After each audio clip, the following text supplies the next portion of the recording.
সূরা মুমিনুন আল্লাহ সুবহানাহু ওয়া তাআলা বলেন,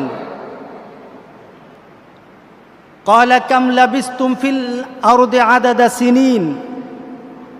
আল্লাহ সুবহানাহু ওয়া তাআলা হাসরের ময়দানে আখিরাতে আমাদেরকে জিজ্ঞাসা করবেন, কাম লাবিসতুম, তোমরা দুনিয়াতে কতদিন ছিলা? আমরা তো দুনিয়াতে আছি, আমাদের বয়স কত? 70, 80, 90, 100 পর্যন্ত চিন্তা করতে পারি। আগে ছিল অনেক বেশি। সকল কিছু, সব মানুষগুলি যখন এক স্থানে দাঁড়িয়ে যাবে, আল্লাহ সবাইকে জিজ্ঞাসা করবেন, কাম লাবিসতুম, তোমরা পৃথিবীতে কতদিন ছিলা? কি বলেন, কি বলবেন? যে 50 বছর ছিল সে বলবে 50 বছর না, যে ছিল 70 বছর সে বলবে আমি 70 বছর দুনিয়াতে ছিলাম না। আল্লাহ সুবহানাহু ওয়া তাআলা তোমাদের গণনা, বৎসর গণনার দিক থেকে তোমরা কতদিন ছিলা? ক্বালু, আল্লাহ সুবহানাহু ওয়া তাআলা আমাদেরকে জানিয়ে দিলেন তোমরা ওই দিন কি বলবা। আমি যখন বলবো কতদিন ছিলা, তোমরা উত্তরটা কি দিবে? ক্বালু লাবিসনা ইয়াওমান আও বাদা ইয়াওম। আহা, রব্বুল আলামিন, আমরা দুনিয়াতে ছিলাম কতক্ষণ? ইয়াউমান, একদিন, একদিন ছিলাম। অথচ আপনি কিন্তু বয়স পেয়েছেন 70, 80, 100 বছর, আপনি বলবেন একদিন ছিলাম। যে 1000 বছর বেঁচেছে সেও বলবে একদিন ছিলাম। যে 50 বছর বেঁচেছে সেও বলবে একদিন ছিলাম। যে সদ্য মারা গেছে, যে ভূমিষ্ঠ হয়ে সাথে সাথে মারা গেছে, সেও বলবে একদিনই ছিলাম। চিন্তা করেছেন? চিন্তা এসেছে যে দুনিয়ার জিন্দেগি তার কতটুকু চিন্তা করেছেন? আপনি নিজে বলবেন, আমি বলবো লাবিসনা ইয়াউমান আও বাদা ইয়াউম, একদিন বা একদিন থেকে একটু বেশি। আল্লাহু আকবার, আল্লাহু আকবার। আর যদি আমাদের গণনা যদি ভুল হয়, যে গণতে পারে মাবুদ তুমি তাকে জিজ্ঞাসা করো, তাহলে আমাদের জীবনটা কতটুকু বলেন? একদিন। আখিরাতের গণনায় কতটুকু? একটা দিন, তার থেকে একটু বেশি হতে পারে। আল্লাহ সুবহানাহু ওয়া তাআলা আবার উত্তর দেন, যখন আমরা বলবো একদিন ছিলাম, তখন আবার আল্লাহ সুবহানাহু ওয়া তাআলা উত্তর দিয়ে বলেন, ক্বালা ইন লাবিসতুম ইল্লা কালিলা। না না, তুমি একদিন মনে করছো না, একদিনও তোমার দুনিয়ার জিন্দেগি ছিল না। ইল্লা কালিলা, তুমি দুনিয়াতে ছিলা অতি অতি অতি অল্প সময়, যেটা আখিরাত দিয়ে দুনিয়াকে গণনা করা যাবে না। আল্লাহু আকবার বলি, আল্লাহু আকবার। এই দুনিয়ার জন্যই তো অনেক কিছু করছেন, দেখি কথাতে মিলে কিনা, চিন্তাতে আসি কিনা দেখি।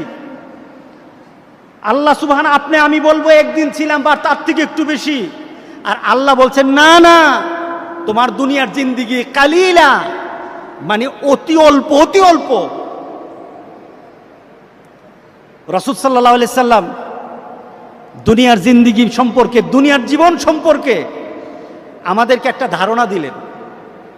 আহা, সাহাবায়ে কেরাম উজ্জীবিত হয়ে যেতেন। সাহাবায়ে কেরাম রাসূল সাল্লাল্লাহু আলাইহি সাল্লামের এই কথাগুলি দিয়ে তুলনা করে নিজের মধ্যে পরিবর্তন নিয়ে আসতেন। এতদিন বাঁচবো, মাত্র এতদিন আমার দুনিয়ার জিন্দেগি, আমি মাত্র এতদিনের জন্য দুনিয়াতে এসেছি। রাসূল সাল্লাল্লাহু আলাইহি সাল্লাম সাহাবায়ে কেরামদেরকে ডেকে বললেন, এদিকে আসো সবাই। রাসূল সাল্লাল্লাহু আলাইহি সাল্লাম, মুসলিম শরীফের হাদিস, সাহাবায়ে কেরামদেরকে বললেন, হযরত মাসতুর ইবনে সাদ্দাত রাদিয়াল্লাহু তাআলা আনহু থেকে বর্ণিত, রাসূল সাল্লাল্লাহু আলাইহি সাল্লাম শপথ করে বললেন, আল্লাহর শপথ, ওয়াল্লাহি, আল্লাহর শপথ করে বললেন, এ দুনিয়ার জিন্দেগি আরেকটা হলো আখিরাতের জিন্দেগি।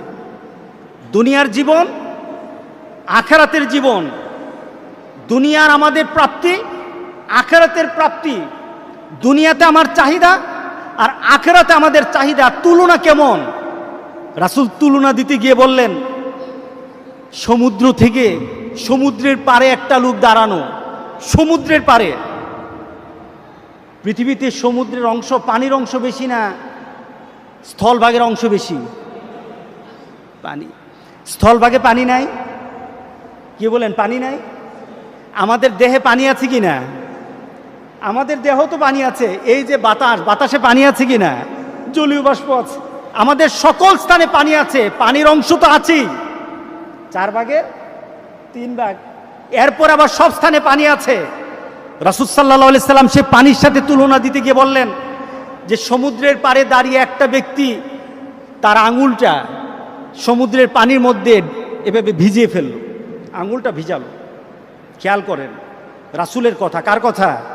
বেখেয়ালি হবেন না, বেখেয়ালি হবেন না, রাসূলের কথাতে বেখেয়ালি হবেন না। আঙুলটা রাসূল সাল্লাল্লাহু আলাইহি সাল্লাম বললেন সমুদ্রের পানির মধ্যে একটু যখন ভিজালো, আঙুলটা কি হয়েছে? ভিজে গেছে। আঙুলটা ভিজে নাই, এখন আঙুলের গায়ে একটু পানি লেগেছে, অল্প একটু পানি। কতটুকু পানি? হয়তো চোখে দেখা যায় না, ভিজা ভিজা মনে হয়, এটাকে মাপা যাবে না। রাসূল সাল্লাল্লাহু আলাইহি সাল্লাম বললেন সমুদ্রের পানির তুলনায় ওই যে আঙুলটা ভিজিয়েছ সমুদ্রের পানি দিয়ে, এটা তুলনা করলে পানির অবস্থাটা কি হবে? এটা তুলনা করা যায়? আপনি গ্লাসের পানির মধ্যে আঙুলটা চুবান, এরপর আঙুলটা ভিজিয়ে গ্লাসের পানির সাথে তুলনা করলে কি তুলনা হয় নাকি? এটাই তো তুলনা হয় না। রাসূল বলছেন গোটা পৃথিবীর সকল পানির তুলনায় বলো তো আঙুলে ভেজা পানিটার কতটুকু পরিমাণ হতে পারে? রাসূল সাল্লাল্লাহু আলাইহি সাল্লাম তখন বললেন যেমন তুলনা হয় না, যেমন তোমরা এটার কোনো পরিমাপ করতে পারবা না, যেমন এটার পরিমাণ তোমরা আমাকে জানাতে পারবা না, ঠিক তদ্রূপ আখিরাতের জিন্দেগি, আখিরাতের জীবন সমুদ্রের পানির তুলনায় আর দুনিয়া সামান্য আঙ্গুলের ডগায় পানি লাগানো তুলনায় তার থেকে আরো কম। দুনিয়ার জিন্দেগি আরো কম, দুনিয়ার জিন্দেগি আরো কম, আর আখিরাতের জিন্দেগি সমুদ্রের পানি থেকে আরো বেশি, আরো বেশি, আরো বেশি। আল্লাহু আকবার, আল্লাহু আকবার। কারণ সেটারও একটা মাপ আছে, সেটারও একটা পরিমাণ আছে, সেটারও একটা শেষ আছে আর সমুদ্রের পানির।